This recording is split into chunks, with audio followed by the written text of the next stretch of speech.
ஓம் ஹ்ரீம் பைரவி க்ளௌம் ஹ்ரீம் ஸ்வாஹா. வணக்கம்.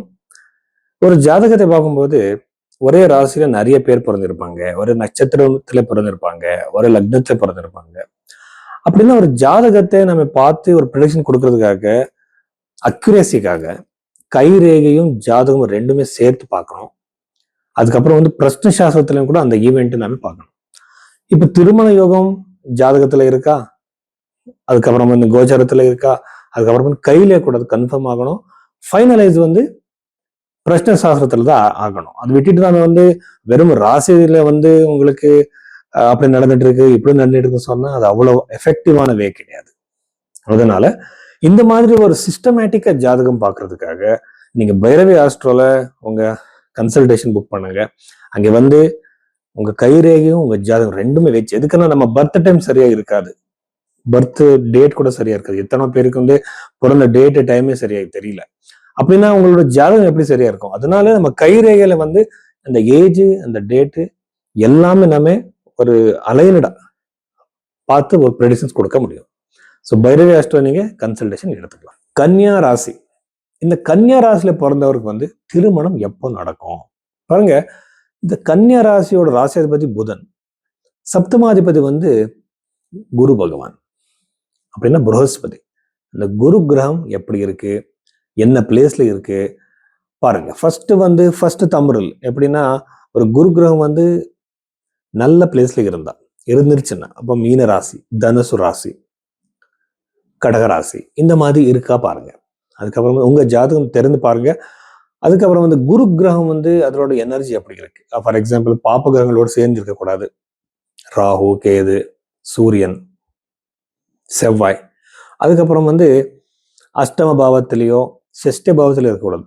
அது 12வது பாவத்துல இருந்தா கூட பிரச்சனை இல்லை. ஆனா அது அஷ்டம பாவத்துல ஷஷ்ட பாவத்துல இருக்கக்கூடாது. அப்படி இருக்கா பாருங்க. நல்லா இருந்தா உங்க திருமணம் பிலோ 27th ஏஜ் கூட நடந்தது, வித்தவுட் எனி அஃப்ளிக்ஷன்ஸ் இஷ்யூஸ். நீங்க மேட்ரிமோனியல் வெப்சைட்டுக்கு போக வேணாம், தேடுறது ஒண்ணுமே இல்லை, ஈஸியா நடந்தது. சில பேர் பாருங்க ரொம்ப சின்ன வயசுல திருமணம் நடக்கணும் அவருக்கு.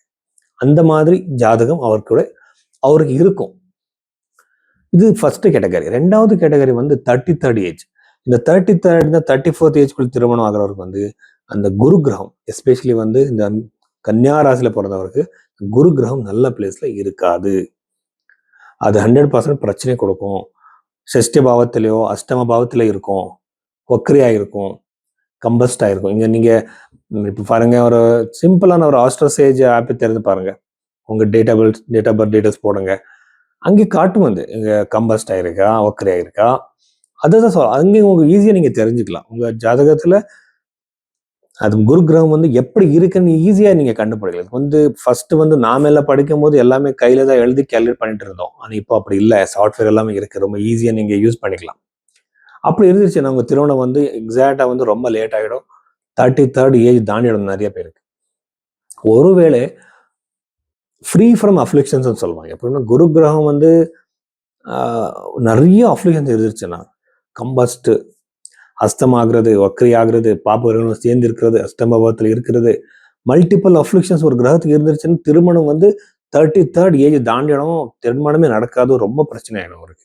ஆனா எல்லா தகுதி இருக்கும் அவருக்கு, குவாலிட்டிஸ் இருக்கும், ஆனா திருமணம் நடக்காது. இதுக்கு பரிகாரம் பண்ணி தான் ஆகணும்.